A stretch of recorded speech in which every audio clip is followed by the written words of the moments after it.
Motherfucker. What was that? Swear. Thought we were having a swear this week. Unbelievable. How naughty.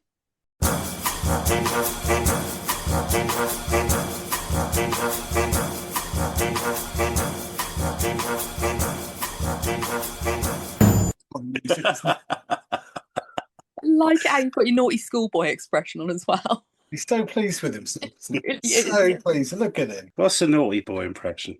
What you've just done, mate. What did I do? That's the best impression you do. Oh, Because not your others all suck. what? Eat, dirty Anti-Burnham. Number Oh, that's 10 a North. You're coming up number 10 North. Hello and welcome to Everything's Fine, probably your weekly antidote to bad news. I'm Jim. I'm joined, as I so often am, by Stu and Gemma. How are we this week, panel? Yeah, we're all good, aren't we? We're warm. I think it's fair to say once again we're warm. Yeah, I don't think there's many people this week who are not warm. No. Jim was telling me about his air conditioning machine, which blows out hot air. Yeah. Oh, handy. It's not great. When I contacted the manufacturer, I won't say who they are on air, they said, yeah, it'll do that when it's hot. I thought, well, when it's hot is what I kind of needed to do cold air, really. So we had a frank discussion and they've agreed to give me my money back. How was Nick Cave? Oh, Nick Cave was tremendous. Yeah. Loved Nick Cave. Went to Brighton on Friday. Flaming Lips, have you ever heard of them? I have heard of them. They were awesome. What a show they put on. Plenty of inflatables in the crowd. But with Nick Cave, guess who turned up? Special guest. Highly. She did. So we had a rendition. Is it Wild Rose, that one? Yeah. Yeah. So she came on and did that. But I think the next day was Pride. So she's probably there for that. Because I think Madonna turned up as well, didn't she, the next day? Did she? They had Pride in the same park the next day. But yeah, Nick Cave. I would say Awesome. Kylie was there just for you, to be fair, Stu. Yeah, she was. So I think Nick Cave lived there for about 20 years in Brighton. This was his homecoming. I did read about it. It was quite sad, wasn't it? How he sort of left. His sort of son died. He fell off a cliff when he lived there, and so I don't think he's been back since. So that it's quite poignant, quite emotional, but a special gig. And Kylie Minogue. Well, you can't have everything. So can I begin this week by saying Donald Trump, Oh, just fuck off. Honestly, Sue's just fuck right off. So for the last two episodes, we've been talking about the incredible things people are doing for the environment. Britain finally signed the High Seas Treaty. Brazil slowed deforestation in the Amazon. American states have banned forever chemicals. We even spent an hour talking to Josh Dorfman about the astonishing innovation happening all over the world. And then Donald Trump looked at it all and apparently thought, oh, you know what would really improve things? Industrialising the bottom of the Pacific Ocean. I mean, who looks at the one part of the planet we've barely explored and says, get the diggers? Captain fucking stupid, that's who. It's like discovering Tutankhamun's tomb and immediately announcing plans for an underground car park. Honestly, the man's got all the environmental sensitivity of a stag do in the Sistine Chapel. Scientists have spent decades trying to understand the deep ocean. We've discovered bizarre creatures that glow in the dark, animals that survive under immense pressure, entire ecosystems we've only just realised exist, and Trump's contribution is, has anyone checked whether there's anything valuable underneath them? It's extraordinary. The administration says it wants the minerals needed for the technologies of the future. Well, okay, fine. Oh, but here's a thought. Not that Trump's capable of them. Why don't we listen to the engineers that we spent the last show talking about? The ones inventing better batteries, the ones finding ways to use fewer raw materials, the ones making renewable energy cheaper, the ones proving that innovation can reduce the need to keep ripping chunks out of the planet. Instead, Trump's answer seems to be, if in doubt, excavate. I mean, it's such a mad approach to life. If he walked into Kew Gardens, he'd ask where they keep the chainsaws. If he visited the Louvre, he'd wonder how much copper was in the roof. If aliens landed tomorrow, he'd be halfway through negotiating mineral rights on Mars before anyone had even offered him a cup of tea. And then he'd stick tariffs on Saturn. But what really infuriates me is that this isn't just another daft Trump headline where we can point and laugh at him and then move on. If deep sea mining causes the damage that many scientists fear, we're talking about ecosystems that have taken millions of years to develop. And millions, not election cycles or financial quarters, millions of years. You can't press Control Z on the Pacific Ocean. Over the last few weeks, we've deliberately been celebrating the people who go about making the future better: scientists, engineers, entrepreneurs, innovators. But then Trump pops up to remind us that progress isn't inevitable. You have to defend it. So we can at least take some pleasure from the fact that Captain Fuckwad has spent the last week discovering reality is a stubborn little thing. It's been quite the week for him. His Attorney General pick had to backtrack. His administration had to admit that what he confidently described as vandalism at the reflecting pool in Washington was actually the government's own botched building work. Iran appears to have read his social media posts and gone, no, that's not what happened. His approval ratings have slumped into the low 30s. And what's his response to all this been? No, it's like watching a toddler argue with gravity. Mr. President, the polls say fake polls. No, Mr. President, your own Justice Department says wrong. No, Mr. President, Iran says fake Iran. I mean, the fascinating thing about Donald Trump is he genuinely appears to believe reality is something you can negotiate with. It would all be mildly amusing if he wasn't also the most powerful man on earth. But look, the midterms are coming. After that, he doesn't have to have any meaningful power at all. So Americans, when you go to vote, consider what sort of ancestor you want to be. How do you want history to remember your generation? Trump is a problem I can only satirise and shout about. But he's still my problem. He's everyone's problem. But if you can be a solution, then really, really just think about that. Please? Okay, let's get back to the hope and the optimism, shall we? Something you can't do while talking about Trump. Well, I think after that, Jim, so good we had Josh on last week, wasn't it? Well, I want to start with something that reminded me about our conversation with Josh last week, if I may.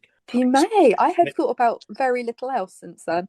Please do. I know I didn't contribute a lot, but my word, I liked listening to that man talk. He was very optimistic, wasn't he? That made you sort of feel like there is hope. Absolutely. And there's one thing he said that really stuck with me. He said that people are almost becoming bored of hearing about climate change, not because it's not important, but because the stories start to sound the same. I think he's right. But then I spotted this headline: the world's largest sand battery. And you know I'm going to click on that. Because my immediate reaction was, what idiots buried a load of AA batteries on Bournemouth Beach? Turned out to be foolish, quite frankly. That's not what a sand battery is. So this has all happened in a small Finnish town called Pornainen. They've just switched on what's officially the world's largest sand battery, although sand battery is a bit misleading because it's actually filled with about 2,000 tonnes of crushed soapstone. Would you like to hear the clever bit? I would. I thought you would. Yeah. It doesn't store electricity. Okay. It stores heat. So one of the biggest problems with renewable energy isn't generating electricity anymore. But sometimes the wind blows at 3 a.m. Sometimes the sun shines when everyone's paddling in the sea. And so historically, a lot of that energy simply goes to waste. So instead, they use that cheap surplus renewable electricity to heat this enormous insulated silo of stone to around 500 degrees Celsius. And because it's so well insulated, it can keep that heat for days or even weeks. Then, when people actually need heating and hot water, the heat comes back out. So I think it's basically the world's largest thermos flask. Mm. So only the Finns can invent central heating by making an enormous packed lunch. Gemma, I think this sounds like something our granddad would have invented. I think you're right. If you'd shown this to our granddad, he'd have gone, see, told you insulation was important. Well, did he like to go on about insulation? Not necessarily, but he did like to tinker. Did he? Yeah. He was a tinkerer. Oh. Would he have ended up with a jar full of unnecessary screws and whatnot? Like left over? Whether they were unnecessary or not, they would have ended up left over. Absolutely. Things that man would do with a piece of carpet. Anyway, can I ask you both something? If Josh had asked us last week to describe the battery of the future, would either of you have answered a giant hot pile of rocks? I'll level you, I wouldn't have. I wouldn't, but I think that process is quite ancient. So, so it's good that they've harnessed that, from a natural point of view. So yeah, you heat the stone up and it retains the heat. And if they're using, like you said, renewable electricity to heat it up, it's fantastic, isn't it? Then just pump it out when you need it. The results, if you don't know, are incredible. Heating emissions have fallen by around 70%. Yeah. They've completely eliminated the need for oil. Wood chip burning's fallen by around 60%. I mean, for a town of just 5,000 people, it's a massive achievement. Isn't it? So this is where I started thinking back to Josh again, because he also talked about artificial intelligence, not as some magical technology that's going to solve climate change by itself, but as a tool that can help us find smarter Yeah, ways of doing it things. did. So funnily enough, this week there was a major workshop bringing together AI researchers and climate scientists to look at exactly that. Not AI writing poetry or generating pictures of cats dressed as pirates, but AI helping electricity grids become smarter, helping renewable energy work more efficiently, and helping us get more from the clean energy that we're already producing. Funny, isn't it? Half the internet thinks AI is plotting world domination, the other half is asking it to work out when to switch the heating on. To be fair, I'd rather AI control my border than my social media feed. Oh, and I should just point out quickly that I enjoy a picture of a cat dressed as a pirate as much as the next man. I just don't know if it's helping particularly. Well, it's funny though, isn't it? It is funny. Yeah, it is funny. Have you got a picture of your cat dressed as a pirate? On a Roomba, yeah, for sure. Yeah, excellent. Yeah. In Bath? No, you didn't put a Roomba in the bath. Not in the Bath, in Bath. In Bath. Yeah. Why in Bath? The University of Bath, with the research into Roombas. For sure. Good callback. There you go. The other thing Josh said was that climate technology isn't just becoming the ethical investment, it's becoming the sensible investment. And we've addressed this a few times in the past now. This story really proves it. Nobody built this battery because it looked futuristic. They built it because it cuts emissions. It cuts fuel bills. It reduces dependence on imported fuels. And over time, it will save money. And that's not just good for the planet, that's good business. And that's exactly why inventors are increasingly putting money into these sorts of technologies. Completely different conversation to the one we were having 10 years ago. But then at exactly the same time, we're still hearing politicians arguing the answer is simply drilling for more oil and gas. You know which ones. Meanwhile, a little town in Finland has said, actually, we found a way of needing less of it. Last week, Josh challenged us to think differently about climate news. This week, we've got a story about a giant insulated box full of hot rocks. It's not proof that the future is going to be wonderfully weird, but, it's a step in the right direction. I think what I also liked what you said was, although America are pushing fossil fuels, he says their actual economy isn't going in that direction. There's all this investment in green technology and so on and so forth. So a lot of it is just hubris, isn't it? Donald Trump propping up his shares in oil companies, no doubt. I mean, we have also got in this country the North Sea advocates, of course. Yeah, With Kevin absolutely. Knox and other such. Yeah, and I'm sure they know this. I'm sure they do know this. But even if we got some oil out of the North Sea, it doesn't come to our country. It just goes into the world supply, and you just get some payment for it. Yeah. But so It's more populist nonsense. But it's not British oil for British people.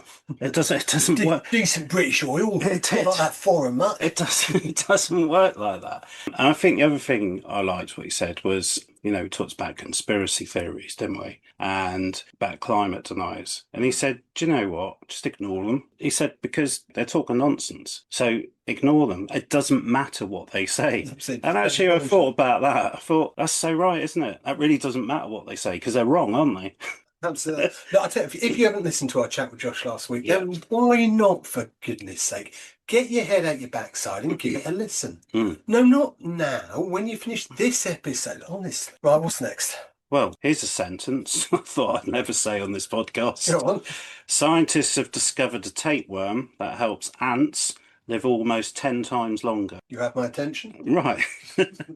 Now, before you start Googling, Jim, and get distracted, just don't for a minute. I put every device I own down. This is not a wellness recommendation, by the way. This begins in a forest in Germany. Researchers have been studying a tiny species of ant. Normally, the worker ants live for about a year. Their queens, meanwhile, can live for around... How many years do you think the queens live for? Well, I'm going to say about 11 years. Yeah, Gemma, do you want to have a stab at that? Queen ants, typically. I know that I'm sure that I've read this somewhere, and I'm probably going to say completely the wrong number, but I'm going to go 8 just because shits and giggles. Yeah, 20 years, apparently. The queen ants live 20 years. So it's the insect equivalent of someone retiring at 65 while their boss just keeps turning up to work until they're 200. But the scientists have noticed something extraordinary. Some worker ants infected with a particular tapeworm weren't dying after a couple of years. Instead, they were living many times longer, and they started behaving a little like royalty. not Prince Andrew ants or anything Why like should that. they not? Absolutely. So But when they started interbreeding and marrying their cousins. so their fellow ants even started treating them differently, feeding them and looking after them as if they were also the queen. Before we crown the tapeworm as the latest life coach, here's the catch. The parasite isn't necessarily being kind, it's looking after itself, okay? So eventually the tapeworm, what it really wants to do is end up inside a woodpecker, something like that.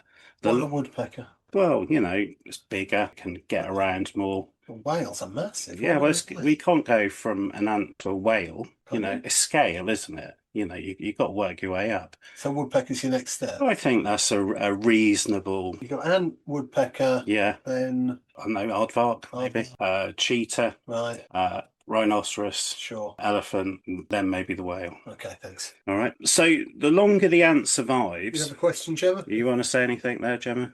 It was just beautiful seeing that play out. That was Okay. So anyway, Gemma, the longer the ant survives, the greater chance of that happening, which is turning it, getting inside a woodpecker. I mean, who wouldn't? We've all been there, right? What, you've tried to get inside a woodpecker? When in Rome, a wild night out, who knows what might It could happen? have some horrific consequences for you. Those things can really peck. They can peck, absolutely. So people pay good money for that sort of thing. Do they? So I hear. This really isn't an act of generosity. It's more. So what, you trying to get inside the woodpecker, or are we going back to the We're going back to the tapeworm. Okay. This is more really a long-term business plan. So if tapeworm came up with a long-term business plan, it would probably look, in the first instance, short to mid-term plan, get inside a woodpecker. But anyway, here's the fascinating part. Scientists discovered the tapeworm wasn't simply... Don't look at me like that. So... I'm just wondering whether we can get this tapeworm on The Apprentice. I'd love to know what Claude made of his business plan. So scientists have discovered the tapeworm wasn't simply making the ants ill. Instead, it was changing how some of their genes behave. So the infected ants became less active, metabolism shifted, and in some parts of their bodies, they started to resemble the queens. In other words, this tiny parasite had stumbled into one of science's biggest questions. What actually controls aging? Now, we're obviously not suggesting parasites are the future of healthy living, quite the opposite. So studies like this help scientists understand the biology of aging in entirely new ways. If researchers can work out which genes and biological pathways influence longer, healthier lives, it could eventually lead to treatments for age-related diseases in humans. Sometimes nature really does hide remarkable clues in the most strangest places. After all, penicillin came from mold, Velcro came from burrs stuck to a dog's fur, and now a humble tapeworm living inside an ant is helping scientists ask better questions about aging. There's another little lesson here as well, Jim. The ants that live longer also slowed down. So they're not suggesting the secret to a long life is sitting on the sofa, binge watching whatever you want all afternoon. Although scientifically speaking, the research is pointing towards that. But it's a reminder that modern life doesn't always reward slowing down. We're constantly told to do more, be more, achieve more. Yet some of the strongest evidence for human well-being points towards balance. Good sleep, strong relationships, movement, purpose, and recovery. You don't need a tapeworm. So the good news is that these parasites are not necessarily the link to old age, but it certainly does give us some new insights. Who doesn't want to live to 200? I mean, only if you could slow the aging process. Absolutely. But yeah. Yeah, absolutely. Well, there you go. There's one thing this podcast has taught me is never to underestimate a scientist's ability to become fascinated by something the rest of us didn't even know existed. Okay, so we've gone from giant sand batteries to parasitic tapeworms hijacking ants' brains and then trying to get into woodpeckers, apparently. Let's move from one animal story to another, shall we? Because while some creatures have spent millions of years evolving increasingly bizarre ways to exploit other species, humans Well, I'm not saying they haven't done that, but they are occasionally capable of doing something rather wonderful. Gemma's next story is about an elephant called Julie, who after 40 years performing in a circus has finally retired to a purpose-built sanctuary in Portugal. Should restore your faith in humanity. Over to you, Gemma. I wouldn't be me if I didn't bring a cute story, and this one has been a long time in the making. Meet the star of this story, Julie. Anyone who has been performing consistently for decades has absolutely earned a happy retirement. But Julie didn't choose her career because Julie is an African elephant. She was taken from the wild as a calf in the late 1980s and brought to Europe, where she started performing in 1988. For decades, she was part of the show, but never really had the chance to live like an elephant should. Things began to change in 2018 when Portugal passed a law banning wild animal performances. Circuses had until 2024 to comply, which was brilliant for animal welfare, but it left Julie in a bit of a limbo. When you're an elephant, you can't exactly pop into a retirement bungalow. And that's where the team at Pangay Elephant Sanctuary stepped in. They're building Europe's first sanctuary specifically for working elephants, a huge 1,000-acre space in Alan who? Alentejo. He's a good lad. He is, isn't he? I'm going to go again. Good lad, Alentejo. Alan Tijo. I've not met him. Alentejo. You're not? No. Oh, you must have met Alan Tijo. No. He's such a hit at parties. Why does he never come to any of our? Oh, I don't know. I don't suppose if I've invited him.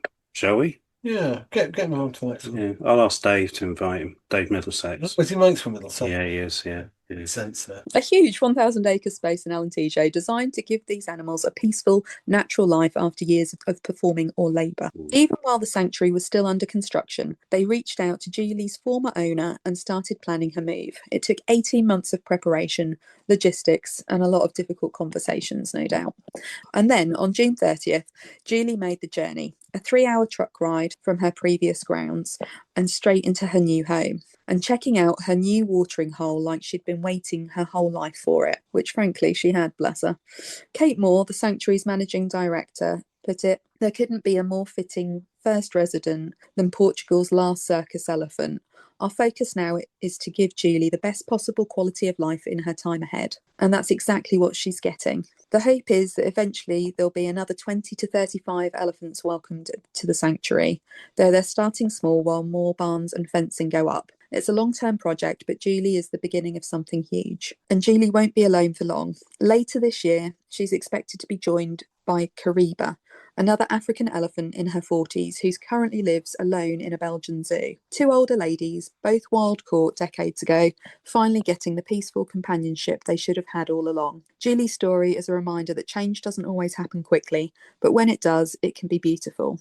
It took new laws, a dedicated sanctuary team, and a whole lot of patience. But now one elephant who spent her life performing finally gets to spend her days simply being herself. What a heartwarming story there. That is It nice. is. I'm intending to keep an eye out for updates, particularly when her new Yeah. remit arrives. Good for Julie. Absolutely. Well, it's nice to know that after decades of entertaining us, someone finally asked what was best for the elephant. Okay, well, Stuart's next story asks whether we ought to start doing the same thing for ourselves and ask what's best for us. When you hit 65, my understanding is you're issued with a pastel jumper, a Labrador, and an overwhelming desire to discuss compost. So we've got all that to do. Yeah, absolutely. Absolutely. When you retire. Well, that's what happens when you retire. This is a new thing. That's always It's one of Andy Burnham's ideas. Well, he's quite revolutionary on his ideas, but no, this is quite an old thing. It doesn't sound very normal. But anyway, Yeah, nobody though told Stephen Walsh about this. no one told me about it. Well, yeah, you didn't know about it, but you're doing that alongside Stephen Walsh. So Stephen, he spent most of his working life doing what many of us do, working. A lot. Right. He was such a workaholic that when he announced he was retiring, his business partners simply didn't believe him. They said, "Stephen, you'll never retire." He said, "Challenge accepted." I don't know if he quite said it like that anyway. But it's a little bit aggressive. yeah, anyway, the turning point came though, in an unexpected place, a hospital bed. At 57, Stephen was recovering from a stomach ulcer. Clearly, he'd worked too hard, didn't he? And he had one of those life moments where everything suddenly comes into focus. He said he thought, right, enough. Our life's too short. 3 years later, he retired for good. No consultancy on the side, no just one day a week, no mysterious role as a strategic advisor. He just retired. At first, it was brilliant. He said every DIY job that had been ignored for 20 years got done, shelves up, cupboards fixed, garden looking like it belonged on Garden's World. Then one morning, he realised he'd run out of things to fix. He said every day felt exactly the same. So instead of buying a sports car or becoming one of those people who reviews motorway service stations online, he did something much smarter. He moved into a retirement community while he was still young enough to enjoy it. Now, as a child, Stephen loved watching old Hollywood musicals. Fred Astaire, Gene Kelly, all the elegance of those bygone days. Unfortunately, when it came to dancing himself, he had all the grace of someone trying to avoid standing on those small Lego pieces. For decades, he convinced himself, I really can't dance. But then at the age of 67, someone started a tap dancing class. He went along, he bought some tap shoes. And when they arrived, he couldn't wait for the lesson. He said he put them on in his kitchen and then started having a bit of a tap dance. The neighbours were banging on the next door saying, "Are you okay, Stephen? We can hear tapping coming from your kitchen." Fast forwarded a few years and Stephen is now performing with his tap group, Pat's Happy Tappers. So they perform routines, they've done flash mobs, and they're currently dancing to Anything Goes, which is an appropriate title for a group of enthusiastic tap dancers who've all discovered that age really is just a number. So Stephen said tap dancing has given him purpose, belonging, friendship, and fun. Not bad for something he spent 67 years believing he couldn't do. So he says staying young, people think it's about expensive creams, miracle diets, tapeworms, or remembering how to use TikTok. But actually, it's about just trying something that scares you a little bit, learning, laughing, meeting people, and occasionally tap dancing around your kitchen. So, what's your version of tap dancing you think you'd like to do when you're retired? Any hobbies you've been putting off? Something you'd always like to do? Anything, Gemma? I'd like to play an instrument. Like to play an instrument? Yeah. Do you still play saxophone? You used to play saxophone. I played saxophone for a short while, but that was, yeah, I was put off quite badly when one of my teachers wanted me to join the orchestra and I couldn't make my saxophone make any noise whatsoever, which was fun. Fear. But now, you could get a saxophone, try again. Doesn't matter, does it, for something you want to do? Well, I think what it does show is sometimes the second act turns out better than the first. Thank you, Stu. And I think we've got some lessons that we can learn from the past on this as well, because this isn't entirely a new thing, is it? No, it's just Stephen's highlighted that no one goes onto their deathbed, do they, and say, I wish I'd worked a bit harder. I wish I'd have done a few more days in the office. So it's about getting that work-life balance the best you can and not killing yourself over work, because nobody will remember it anyway, will they? No one's going to thank you for it, really. No one's going to thank you for it. So, never tried tap dance. You're a bit of a dancer, Gemma. Have you ever had a tap? To do the obligatory tap, ballet and modern when I was... Do you think you could tap along to Anything Goes? I'm sure I could. How well is a very different question. Is that something you'd like to put on the socials? No. It's one of my old colleagues, bless him, there was a photo of me helping at an event, a fundraising event, and I was in my work polo shirt behind in the kitchen kind of doing teas and coffees and whatnot. He got it animated and I'm suddenly doing the YMCA and singing. The audio on that is something very, very special. Again, back to AI. Back to AI. Doing something useful. Absolutely. Yeah, making the world a better place. So here's a reassuring thought. If you've ever stared blank, don't look at me like that. So here's a reassuring thought. If you ever stared blankly at your laptop, opened the fridge 6 times in an hour, or seriously considered moving to a cottage to keep alpacas, congratulations. You have something in common with a 5th century monk. Turns out burnout isn't a modern invention. Long before inboxes, Zoom meetings, and can I just grab 5 minutes, people were writing about brain fog, exhaustion, and the overwhelming desire to be absolutely anywhere except where they currently were. One of those peoples was John Cassian, writing around 1600 years ago. He described people feeling weary, hopeless, unable to concentrate, desperate for sleep, and convinced that whatever they were supposed to be doing could definitely wait until tomorrow. Sound familiar? Well, at first I assumed medieval burnout must have been caused by endless farming or hauling rocks around, but apparently not. These were monks. They'd signed up for peaceful, quiet lives devoted to prayer and reflection, and somehow still managed to become absolutely emotionally knackered.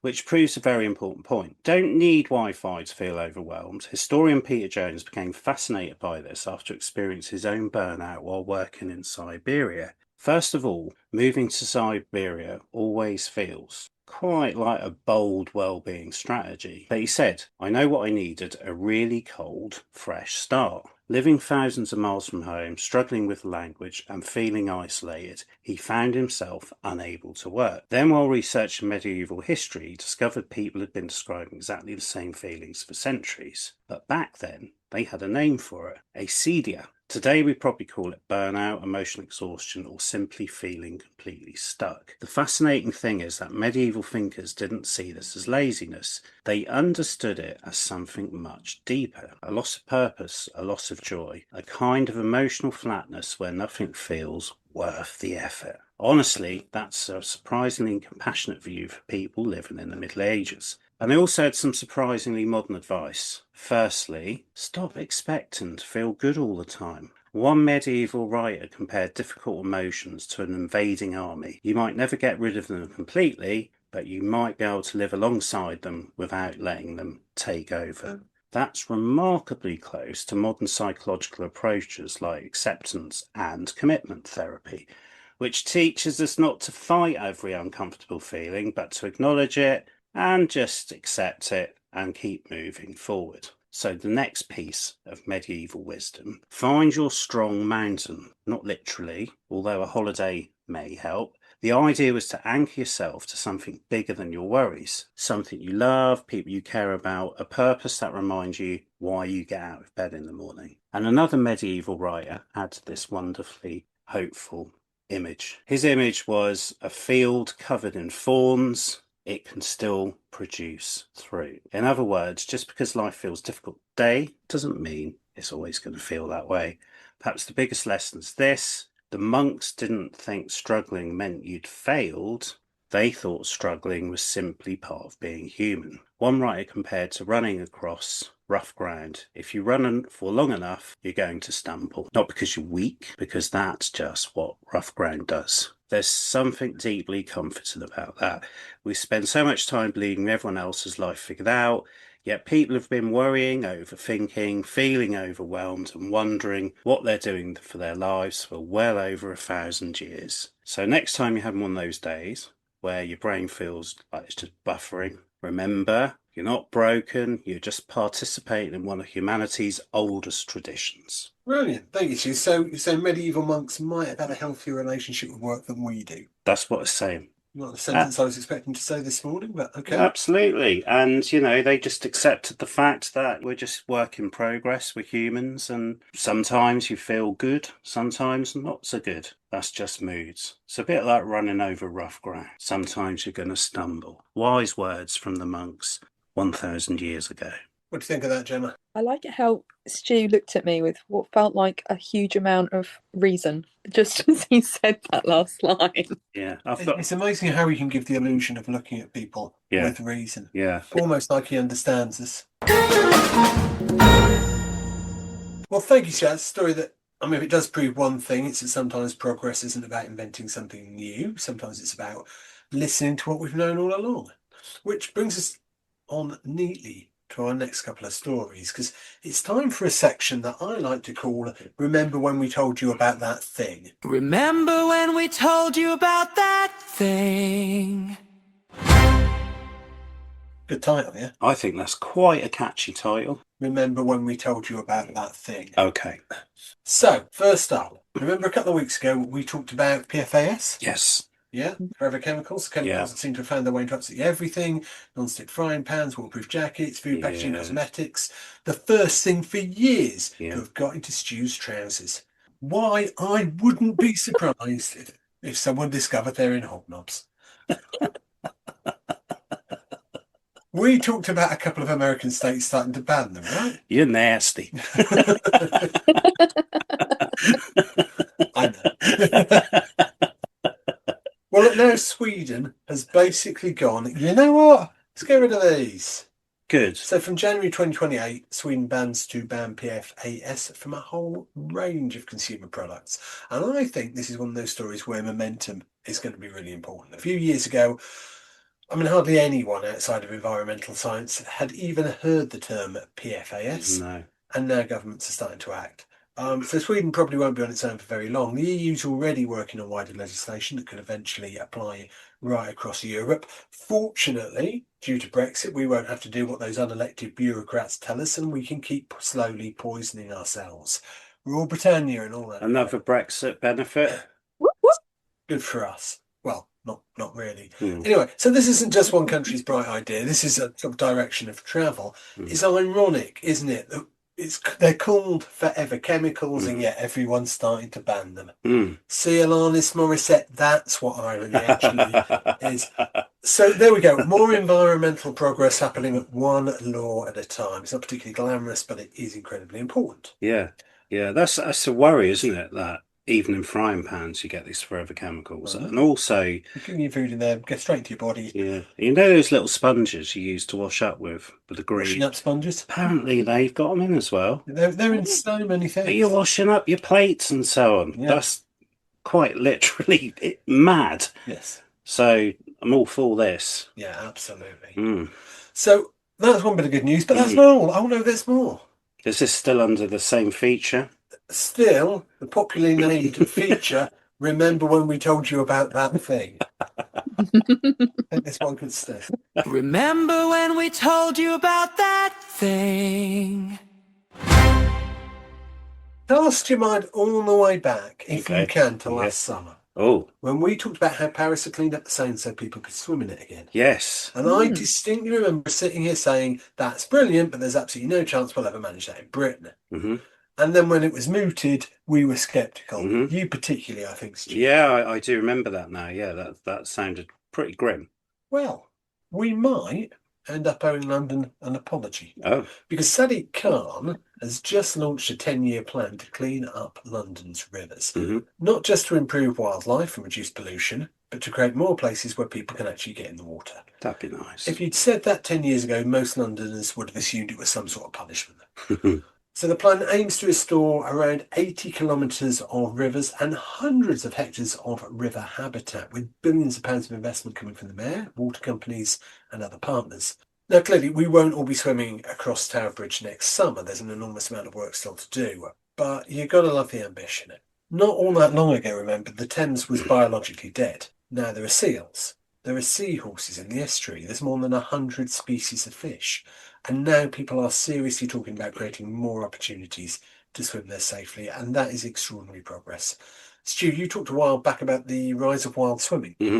Have either of you given it a go in this long, hot summer? No, I'm still put off by the fact that I don't trust the water quality. Yeah. I mean, I quite like the idea right up to the point someone says the water's only actually 14 degrees. I'm not so worried about the temperature. If someone could prove it was clean, I wasn't get ill, then I'd be away for that. There's a reason we have swimming pools, right? But I think there is something really hopeful about this. Paris has shown it can be done. London wants to follow, and if that works, who knows? Maybe one day we'll be swimming in the Wensum. Why not? Well, mostly because of all the reeds. We'll probably die. Okay. Apart from that. Incredibly dangerous river. Okay, we're going to finish now with one story that Gemma's brought in. Now, I think I know what this story is about. I believe it's something called the Library Dads. So if it's a story I found when I Googled, it's this brilliant initiative, gets dad reading with their children, using libraries, forging relationships. If it isn't, then this is going to be a really awkward introduction. Either way, it's Gemma's story now, so let's find out whether I've done my homework right.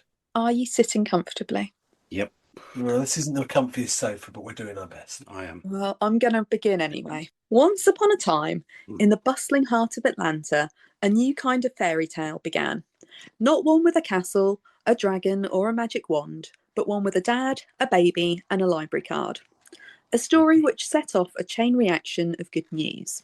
Kari Arnold didn't set out to start a movement. He simply wanted a special ritual with his 4-month-old daughter, Aria. So, on a whim, he scooped her up, headed to the local library, and opened a book. That tiny moment, a dad reading to his baby, turned out to be the magic bean that grew into a beanstalk of brotherhood, literacy, and community. Firstly, the magic of being read to. Let's start with the literacy bit, because it's the obvious place to start. One of the most cited studies on early reading, Moll & Buss's meta-analysis, To Read or Not to Read, I like that, that's kind of cool, analysed decades of research and found a beautifully simple truth. Print exposure is associated with growth in vocabulary and knowledge. That's it. No complicated jargon, just the more children are read to, the more their vocabulary grows. And Aria is living proof. Her early language skills didn't just develop, they blossomed. Reading to a baby isn't just cute, it's cognitive weightlifting in disguise. The American Academy of Pediatrics backs this up in their literacy report, promoting early literacy through shared reading, stating shared reading strengthens language development and supports early relational health. But reading doesn't just grow vocabulary, it grows imagination and creativity. A longitudinal study on storybook exposure, early literacy and narrative skills study, found that children with greater storybook exposure produce more elaborate and coherent narratives. Put simply, kids who are read to tell better stories, imagine more deeply, and create richer worlds in their minds. And if adults ask questions and encourage predictions, dialogic reading, this is strengthened even further. Dialogic reading interventions improve children's expressive language and narrative skills. Expressive language plus narrative skills equals creativity's favourite cocktail. And who doesn't like a cocktail? Mm. And then there's symbolic thinking. The ability to pretend a cardboard box is a spaceship or a stick is a magic wand. The aptly named Symbolic Thinking and Story Exposure study found story exposure supports children's ability to use and understand symbolic representation. Symbolic representation is the foundation of imaginative play, creative problem solving, and later writing, art, design, and innovation. So yes, reading grows vocabulary, but it also grows worlds. Enhanced child development is awesome, but the benefits don't stop there. Research such as the Early Relational Health and Caregiver Engagement Study shows that warm, responsive engagement strengthens the caregiver-child bond and supports mutual well-being. Kari didn't want this to be a father-daughter fairy tale told in isolation. He wanted other dads to feel what he was feeling, connection, confidence, and that quiet pride that comes from showing up. So he invited them, and they came, and they kept coming. One dad, Cassell Scott, said seeing so many engaged fathers in one place was eye-opening. Another, Derek Lampkin, brings all 3 of his children, 2 sons and a baby daughter, because as he puts it, it shows my boys that dads show up. And that's the heart of it. Not perfection, not performance, just presence. Which leads us nicely to my final good news takeaway from this initially simple-sounding story. Community. Because here's the truth. Fatherhood can be isolating. Modern masculinity can be confusing, and many men don't have spaces where they can show up vulnerably, gently, or joyfully. But Library Dads is that space. It's a room full of men modelling care, connection, and curiosity. It's dads cheering each other on. It's men seeing other men be tender, present, and emotionally available, and realising that strength doesn't have to be silent. Studies of men's well-being, like Men's Social Connection and Wellbeing Study, consistently show that positive social connection is a protective factor for men's mental health. And that's exactly what's happening here. Books are the excuse, brotherhood is the outcome. It's community without pressure, support without stigma, masculinity without armour. So yes, this story starts with a dad and a baby in a library, but it grows into something much bigger. A movement that boosts children's vocabulary, sparks creativity, celebrates active fatherhood, and quietly rewrites what healthy masculinity can look like. A fairy tale where heroes don't slay dragons, they read picture books, carry nappy bags, and build community one story at a time. That's brilliant, that, isn't it? What a great initiative. Works on so many levels, doesn't it? It's day-to-day heroism that anyone can aspire to. Yeah. Wonderful. Well, I think that's a great place to leave it for this week. We've covered giant batteries made of hot rocks, Immortal ants, retired circus elephant, medieval burnout, forever chemicals, cleaner rivers, and Donald Trump's latest attempt to prove that if you give a property developer enough power, eventually they'll try to put a retail park on the Mariana Trench. Honestly, if you'd shown me today's running order 10 years ago, I'd have assumed I'd accidentally eaten the wrong kind of mushroom. The encouraging thing is most of today's stories have the same message. People getting on with fixing things without shouting about it. The person doing all the shouting is the one that no one should be listening to. Interesting that, isn't it? This podcast exists to remind us that while the loud people are busy arguing, the clever people are usually too busy getting on with the job and generally behaving like grown-ups. If you've enjoyed the show, please do all the usual podcasty things. Follow us, leave a review, tell your friends, tell your family, tell complete strangers on the bus. Although maybe wait till they've taken their headphones off first. We'll be back next week with another special guest, and we're absolutely delighted that we'll be joined by comedian, broadcaster, author, traveller and professional collector of bizarre stories, Dom Jolly. We'll be talking about his career, his adventures around the world, the wonderfully odd corners of humanity he's uncovered, and knowing Dom, well, almost certainly disappeared down several unexpected rabbit holes along the way. If you've got any questions you would like us to ask Dom, get in touch during the week. We'll see if we can squeeze him into the conversation anywhere. Until then, be kind to yourselves, be kind to each other. If anyone suggests mining the bottom of the Pacific Ocean, shove their own shovels in an equally dark and difficult to reach place. I've been Jim, he's been Stu, she's been Gemma, and you've been listening to Everything's Fine, probably. Bye! Ha ha ha ha ha. All the laughs.